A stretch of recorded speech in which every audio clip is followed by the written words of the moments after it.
بسم اللہ الرحمن الرحیم، السلام علیکم ورحمۃ اللہ۔ آخر کار جس نوٹیفیکیشن کا انتظار تھا وہ ہو گیا ہے، اور وہ نوٹیفیکیشن ہے چیف آف ڈیفنس فورس کا، یعنی کہ CDF کا، اور یہ پاکستان کے پہلے general Asim Munir chief of defence force تعینات، اور یہ اتنی بڑی ڈیولپمنٹ ہے پاکستان کے اندر کہ اس کے بعد جو اگلا نقشہ ہے، منظرنامہ ہے، جو سیناریو ہے، جو پورا سین ہے، مکمل طور پر بدل جائے گا، اور اس کے اندر بڑی واضح طور پر تبدیلیاں آپ کو نظر آئیں گی، بڑی واضح طور پر کلیئرٹی کے ساتھ، کیونکہ اس میں اب کوئی کسی کو شک نہیں ہے،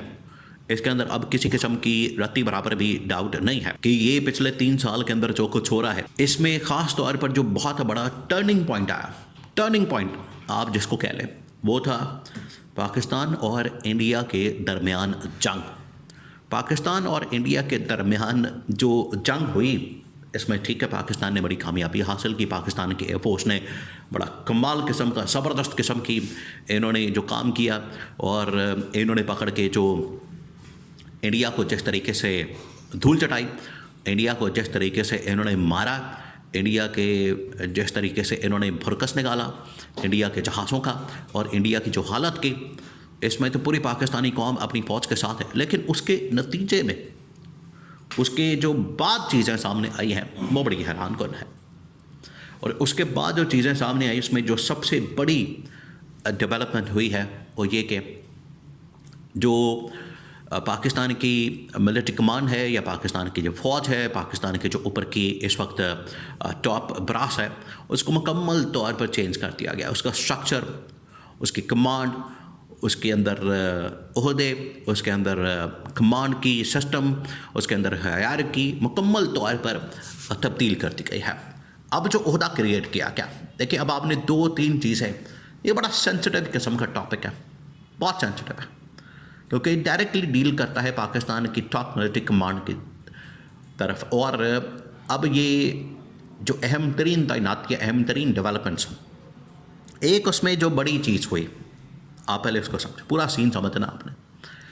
بڑی جو ڈیولپمنٹ ہوتی ہے وہ یہ کہ جنرل ساحر شمشاد مرزا بطور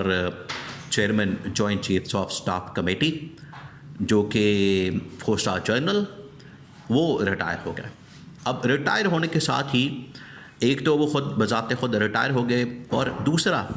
جو ان کا عہدہ ہے، جو ان کے پاس ڈیزگنیشن تھا، جو ان کے پاس ایک عہدہ تھا، سیٹ تھی، یا ان کے پاس ایک جو اس حوالے سے ملٹری کمانڈ کی ان کے پاس پوزیشن تھی، وہ بھی ختم ہو گئی۔ اب chairman joint chiefs of staff committee کا جو عہدہ ہے ہمیشہ کے لیے ختم کر دیا گیا، یعنی اب وہ اس کا وجود ہی ختم ہو گیا، اور اس کے لیے آپ کو پتہ ہے پورا ہفتہ پھر ان کی ملاقاتیں، ان کو گارڈ آف آنر، اور انہیں تمام کی تمام چیزیں کر دی گئی۔ اب ان کے متعلق آپ کو پتہ ہے سوشل میڈیا کے اوپر بڑی خبریں بھی چلائی جا رہی ہیں، اور باتیں ہو رہی ہیں کہ انہوں نے اب باہر کی نیشنلٹی لے لی ہے، بچے باہر چلے گئے ہیں، سب کچھ ہو گیا ہے، اب وہ آرام سے زندگی گزاریں گے اپنی۔ دوسری جانب تو یہ عہدہ ختم ہو گیا، دوسری جانب اب جو عہدہ کریٹ کیا گیا وہ عہدہ ہے اس وقت CDF کا، یعنی چیف آف ڈیفنس فورسز کا۔ اب یہ عہدہ دیکھیں اس کی ضرورت کیوں پیش آئی، آپ پہلے اس کو سمجھیں۔ آج کے جو حالات و واقعات ہیں، آج کی جو اس وقت ڈائنامکس ہیں دنیا کی، اور دنیا کی جنگوں کے اندر جو صورتحال ہے، ان کو سمجھیں آپ، اس کے اندر بڑا واضح ہے، اس کے اندر بڑا کلیئر نظر آ رہا ہے کہ یہ جو اس وقت تبدیلی آئی ہے دنیا کے اندر جنگوں کے حوالے سے، خاص طور پر ایئر وارفیئر، یا پر ڈیجیٹل وارفیئر، سائبر، اس قسم کی جو جنگی معاملات ہیں، اس کے اندر ایک کوآرڈینیٹڈ قسم کی ایفرٹ ان کا ہونا، ان کا وجود ہونا، اور آپس میں تمام لوگوں کا کوآرڈینیٹ کرنا، ٹیموں کا، اداروں کا، بڑا ضروری ہو گیا۔ ویسے تو آپ کو پتہ ہے اس کی پریکٹیکل اگزامپل پاکستان اور انڈیا کے درمیان ہونے والی جنگ میں نظر آئی، اس کے بعد تو ضرورت نہیں تھی، لیکن پھر بھی چلیں ان لوگوں نے کر لیا، ان لوگوں نے اس کے اوپر کام کر لیا، تو بڑی اچھی بات ہے، پوری پاکستانی قوم اپنی فورسز کے ساتھ کھڑی ہے۔ دوسرا جو سب سے بڑا چیلنج ہے اس وقت پاکستان کو، آپ نے اس کو بالکل دیکھیے، اس کو اگنور نہیں کیا جا سکتا، یہ رول آؤٹ نہیں کیا جا سکتا، کچھ عرصہ عمران خان کے دور میں تھوڑا سا سکون ہوا. اب آپ کو پتہ ہے ایک نئی لہر دہشت گردی کی پاکستان میں. کیسے یہ پچھلے تقریباً کوئی ہفتے 10 دن 15 دن میں وانا کے اندر حملہ, کیڈٹ کالج ڈائریکٹ پاکستان کی آرمی ٹارگٹ. پھر اس کے بعد اسلام آباد میں کچہری میں پاکستان کی پولیس فورس ٹارگٹ. اس کے بعد پشاور کے اندر وہاں پر ایف سی کانسٹیبلری فرنٹیئر ان کو نشانہ بنایا گیا, حملہ کیا گیا, خودکش ٹارگٹ پاکستان کی ایف سی فوج. تو یہ جو اس وقت ایک بہت بڑا چیلنج ہے پاکستان کی فوج کو جو ٹارگٹ کیا جا رہا ہے, نشانہ جو بنایا جا رہا ہے,